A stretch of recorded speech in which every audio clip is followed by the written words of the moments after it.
Wabarakatuh.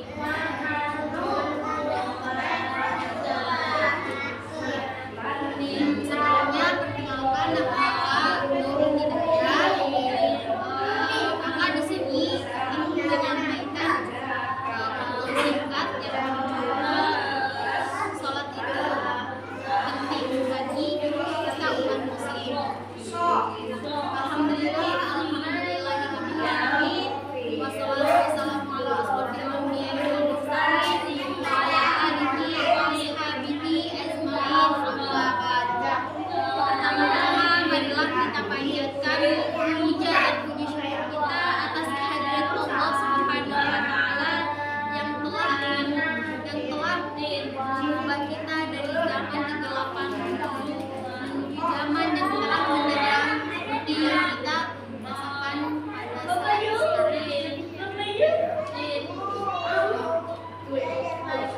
Kalian tahu gak sih apa itu sholat?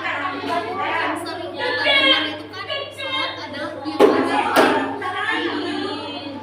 Nah, kita sering mendengar bahwasanya sholat adalah tiang agama. Akan tetapi kita belum pernah tuh merasakan apa sih kenikmatan sholat dari diri kita. Nah, disitulah kita harus benar-benar kayak kita niat sholat. Kita harus benar-benar kayak niat dari hati kita.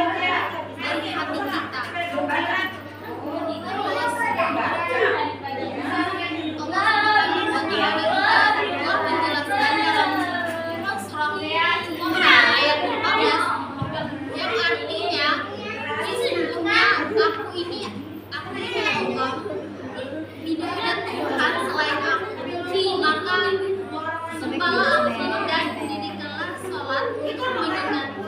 Itu dalam Quran ayat 14.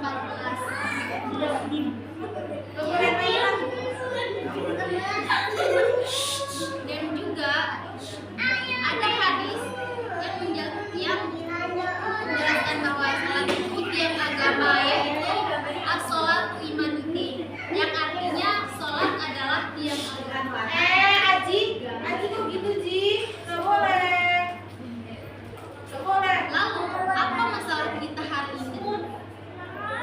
Masalahnya adalah kita belum pernah merasakan bahwa sholat itu benar-benar sudah mengikat hati kita.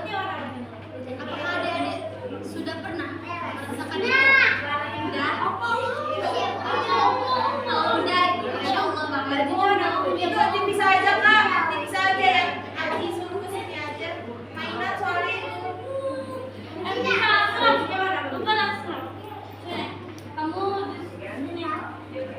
Hadirin yang dimuliakan oleh Allah Subhanahu wa taala, kalau kita ingin sholat, kita terasa ringan, bahkan menjadi obat penawar lelah kita di saat kita mungkin adik-adik lelah di saat kalian pulang sekolah.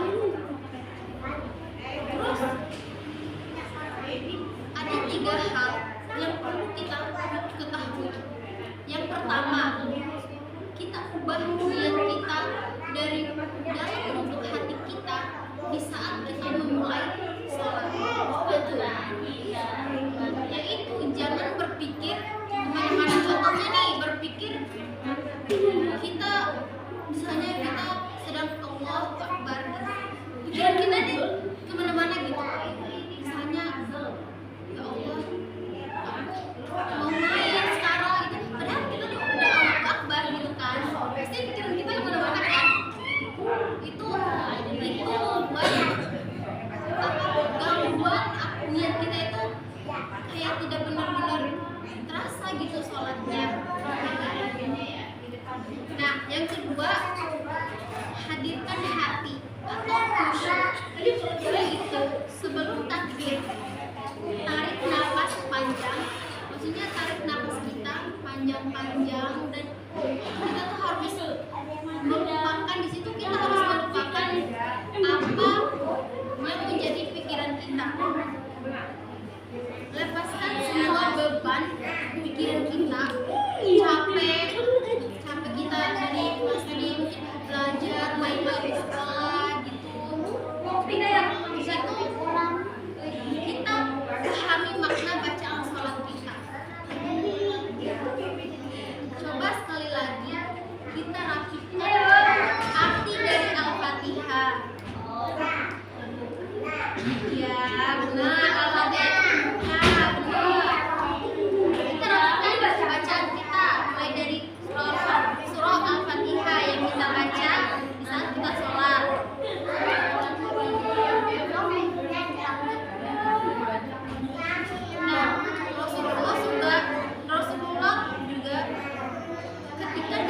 ada masalah itu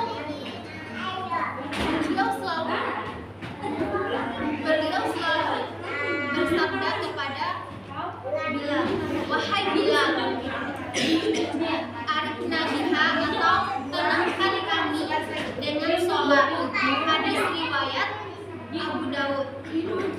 Bagi beliau, sholat adalah istirahat.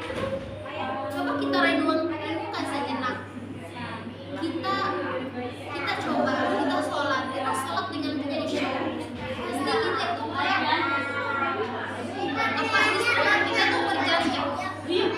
Bahkan di saat kita sholat, misalnya sholat zuhur biasanya setelah pulang sekolah kan, coba ada sholat zuhur, terus itu kita niat dengan khusyuk, pasti itu kita merasakan istirahat, kelelahan kita itu terbagi semua. Dan juga bukan beban, kalau bukan terasa sempit, rezeki seret, rezeki juga kayak lancar gitu. Kalau kita melakukan sholat dengan khusyuk. Nah, ini sekian dari kita.